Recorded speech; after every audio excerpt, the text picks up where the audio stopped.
belajar. Teman-teman, sebelum kita memulai pelajarannya, marilah kita berdoa. Berdoa, mulai. Bismillahirrahmanirrahim. Rabbi zidni ilma warzuqni fahma waj'alni minas sholihin. Sebelum kita memulai pelajaran, Ibu absen dulu ya. Kita lihat siapa yang tidak hadir hari ini. Ada? Hadir, Bu. Elsa, Hadir. Fadila, Fatimah, Hadir. Laila, Hadir. Dimas, Muhammad Dimas. Tidak ada yang sakit atau izin? Ada, Bu. Tapi udah pulang. Oh ya, berarti izin ya. Ya, kita doakan yang sakit mudah-mudahan cepat sembuh supaya minggu depan bisa berkumpul kembali bersama kita mengikuti pelajaran bersama-sama. Amin. Baiklah, sebelum kita masuk ke materi iman kepada Allah, minggu kemarin kita belajar apa? Yaitu pengertian iman kepada malaikat. Masih ada yang tahu pengertian iman kepada malaikat apa? Percaya dan yakin dengan sepenuh hati bahwa malaikat itu ada dan diciptakan dari nur atau cahaya. Coba ada yang bisa mengulangi pengertian iman kepada malaikat sebelum kita masuk ke materi selanjutnya. Ada yang bisa? Iman kepada malaikat artinya apa? Percaya dan yakin bahwa malaikat itu ada dan diciptakan dari nur atau cahaya. Materi kita hari ini pengertian apa? Itu pengertian Iman kepada Nabi. dan pembelajaran kita hari ini yaitu peserta didik mampu memaparkan pengertian iman kepada Nabi dan Rasul Allah Subhanahu wa Ta'ala. Peserta didik dapat memaparkan tugas dan Rasul Allah Subhanahu wa Ta'ala. Itu adalah tujuan pembelajaran kita hari ini. Sebelum masuk ke materi, ada yang tahu pengertian iman kepada Rasul itu apa? Ya, coba Alia, pengertian iman kepada Rasul. Artinya meyakini dengan sepenuh hati bahwa Allah telah mengutus seorang Tuhan dengan tugas membimbing dan Oke, terima kasih. Tepuk tangan buat Alia dulu. Kita lanjut ke materi selanjutnya, perbedaan Nabi dan Rasul. Ada yang tahu perbedaan Nabi dan Rasul? Nabi menerima wahyu untuk dirinya sendiri, sedangkan Rasul menerima wahyu untuk dirinya sendiri dan disampaikan kepada umatnya. Itu adalah perbedaan Nabi dan Rasul. Ilan, coba ulangi perbedaan Nabi dan Rasul.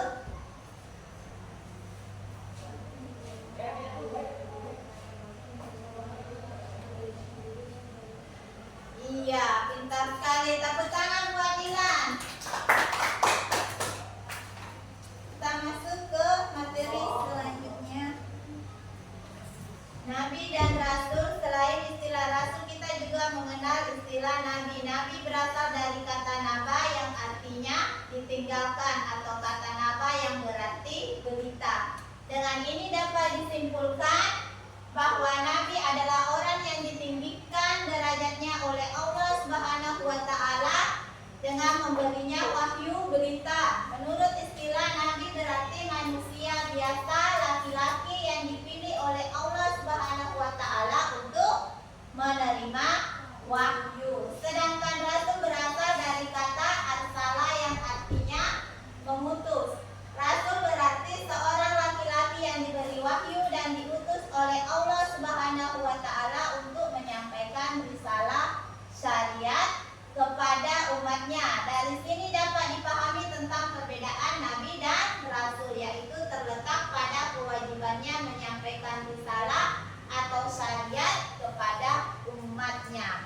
Jadi perbedaan Nabi dan Rasul yaitu Nabi menerima wahyu untuk dirinya sendiri, sedangkan Rasul menerima wahyu untuk dirinya sendiri dan disampaikan kepada umatnya. Nama Nabi dan Rasul yang wajib kita ketahui ada berapa? Ada 25 dan rasul yang wajib kita ketahui. Siapa-siapa saja itu? Yaitu ya Nabi Adam, Nuh,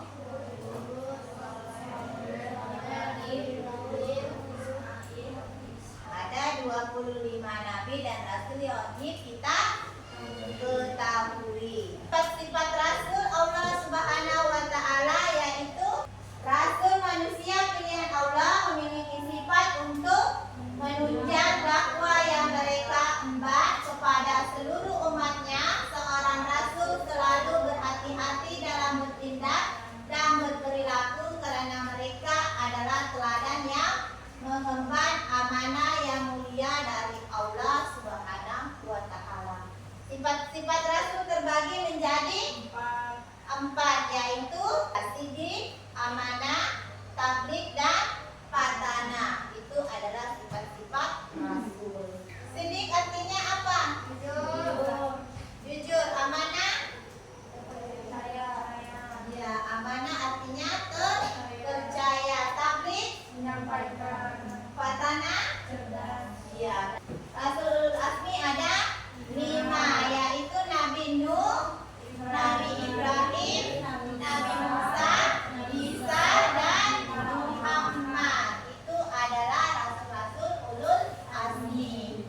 Rasul ulul azmi artinya apa? Apa mereka dijuluki rasul ulul azmi? Kelima ini kan ada 25 nabi dan rasul, tetapi cuma ada 5 yang termasuk ulul azmi. Kenapa disebut rasul ulul azmi? Karena mereka termasuk rasul dan nabi yang memiliki ketabahan dan keuletan luar biasa dalam menyampaikan risalah atau syariat kepada umatnya. Maka diberilah mereka gelar rasul ulul azmi. Apa tugas-tugas para rasul? Ada yang tahu tugas-tugas para rasul? Tugas para rasul ada 8, yaitu menyerukan kepada tiap umat agar menyembah hanya kepada Allah, memberi peringatan yang jelas, menyuruh menyembah kepada Allah agar menjadi takwa, membawa berita gembira dan peringatan, menghancurkan kepada manusia agar beriman, membaca ayat-ayat Allah sebelum diturunkan azab, menjelaskan agama dengan terang dan jelas, menceritakan ayat-ayat Allah Subhanahu wa taala. Itu adalah tugas para rasul. Fungsi iman kepada rasul yaitu bertambah iman kepada Allah Subhanahu wa taala dengan mengetahui bahwa rasul benar-benar manusia pilihan Allah, mau mengamalkan apa yang disampaikan para rasul, mempercayai tugas-tugas yang dibawanya untuk disampaikan kepada umatnya, lebih mencintai dan menghormati rasul atas perjuangannya, memperoleh teladan yang baik untuk menjalani hidup. Selanjutnya mendapat rahmat Allah Subhanahu wa taala, mengerti tata cara bertauhid, beriman, berakidah dan beribadah yang benar. Tuntutan menuju jalan yang benar untuk keselamatan dunia akhirat sebagai perantara mengenal Allah dengan segala sifat-sifat sempurnanya. Dapat membedakan antara yang benar dan baik. Beriman kepada Rasul Allah Subhanahu wa taala. Ada yang tahu hikmah beriman kepada Rasul Allah Subhanahu wa taala? Mengetahui betapa besarnya kasih sayang Allah kepada hambanya sehingga diutus beberapa nabi untuk mendidik. Betapa besarnya kasih sayang Allah kepada hambanya sehingga diutus beberapa nabi untuk membimbing dan memberi petunjuk untuk kebahagiaan manusia baik di dunia maupun di akhirat. Kita selalu bersyukur kepada Allah Subhanahu wa taala karena mengutus nabi sebagai pembimbing keselamatan kita. Itu adalah merupakan nikmat yang amat besar, melahirkan rasa cinta dan taksim kepada Rasul karena mereka berhasil mengemban amanah dari Allah Subhanahu wa taala walaupun dihalau oleh beberapa tantangan dan rintangan. Namun risalah tersebut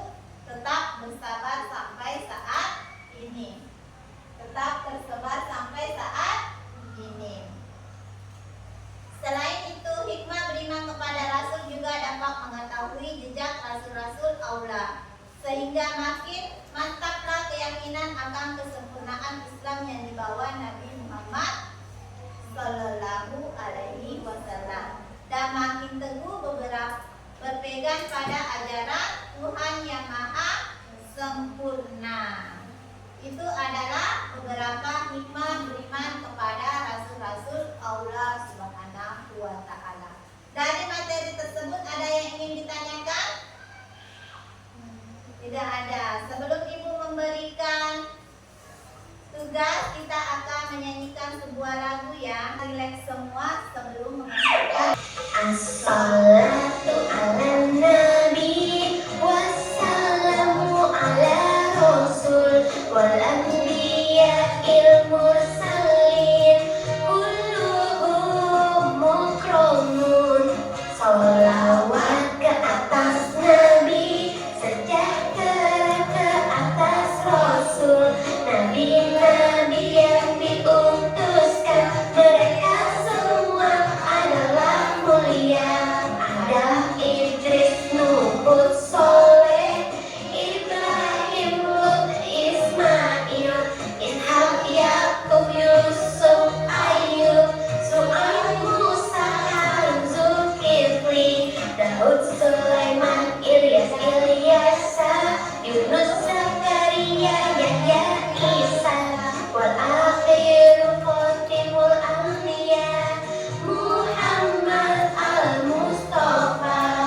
Salawat ke atas nabi, sejahtera ke atas rasul, terangkan hati kami ya Allah, seperti hati rasulmu ya Allah. Sekarang sudah mendengarkan lagu, sudah rileks semua?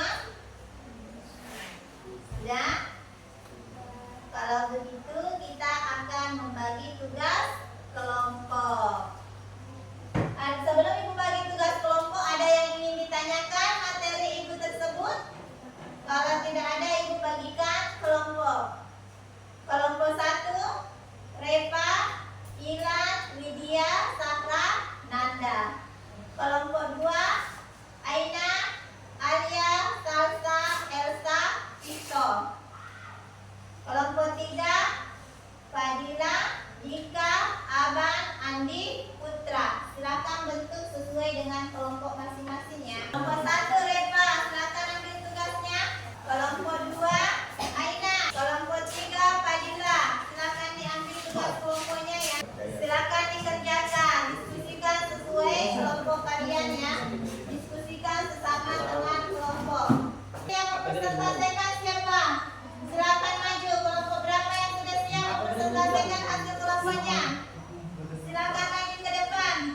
Dari kelompok 1, Ibu presentasikan hasil diskusi kalian. Jelaskan apa yang dimaksud dengan pengertian iman kepada Nabi Rasul. Yaitu iman kepada Nabi Rasul artinya percaya dan yakin bahwa Rasul benar-benar utusan Allah. Dalam seperti kali ini ada yang mengatakan saya dari kelompok ini di sini. Kalau siap, kami dari kelompok 2 itu pengertian Islam biasa iman kepada Nabi Rasul. Pertanyaan dari kelompok 3 yaitu contoh perilaku iman kepada Nabi Rasul. Pertanyaan dari kelompok kami, bila ada sesuatu yang berkata salah, saya mohon maaf. Terima kasih.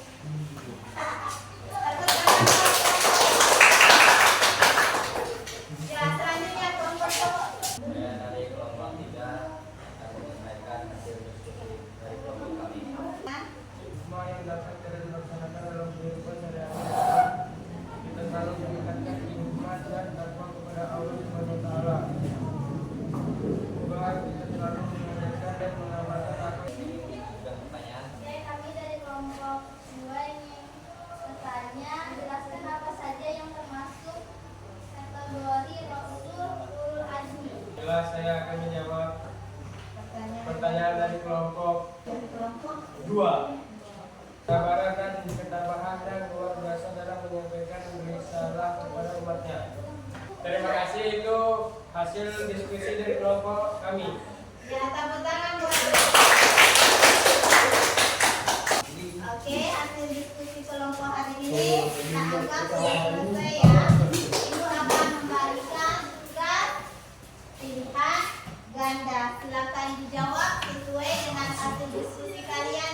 Iya kami tanya ini, tapi kita sudah empat kali kemarin.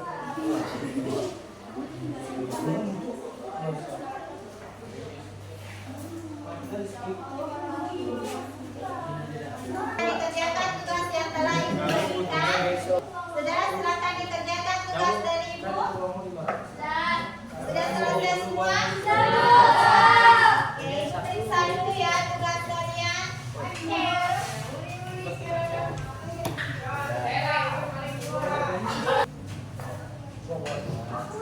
Sudah selesai, silakan dikumpul tugasnya ya. Ini aja bro. Kasih dia ke sini ya. Pengalaman dari kita hari ini yaitu kepada Nabi dan Rasul, artinya percaya dan yakin bahwa Rasul itu benar-benar ada. Perbedaan Nabi dan Rasul yaitu Nabi menerima wahyu untuk dirinya sendiri, sedangkan Rasul yang ada disampaikan kepada umatnya. Tugas para rasul yaitu menyampaikan ajaran agama, menjelaskan permasalahan-permasalahan agama, membimbing manusia kepada kebaikan, membawa kabar gembira dan peringatan, memperbaiki keadaan umat manusia, memberikan teladan yang baik, menegakkan syariat. Ada berapa nabi dan rasul yang wajib kita ketahui? 25. Yaitu 25 nabi dan rasul yang wajib kita ketahui. Dari 25 nabi dan rasul itu ada berapa rasul ulul azmi? Ada 5, yaitu siapa-siapa saja yang termasuk rasul ulul azmi? Ulul azmi ada 5. Yang termasuk rasul ulul azmi siapa? Nabi Ibrahim, Nabi Musa, Nabi Isa, dan Nabi Muhammad. Ya, nabi rasul ulul azmi ada 5. Hikmah beriman kepada Rasul Allah yaitu kita selalu meningkatkan iman dan takwa kepada Allah Subhanahu wa taala. Kita selalu mengerjakan dan mengamalkan apa yang telah dicontohkan oleh para rasul, menjadikan para rasul sebagai suri toladan dalam kehidupan sehari-hari. Kita selalu patuh dan taat dalam melaksanakan semua yang diperintahkan oleh Allah Subhanahu wa taala dan menjauhi apa yang menjadi larangannya. Mungkin sampai di sini materi pelajaran kita hari ini. Kita tutup dengan ucapan Alhamdulillah. Insya Allah minggu depan kita akan lanjutkan kembali. Ingat ya, PR untuk kalian kerjakan di rumah yaitu buka buku paket halaman 56 sampai 58. Silakan dikerjakan di rumah. Wabillahi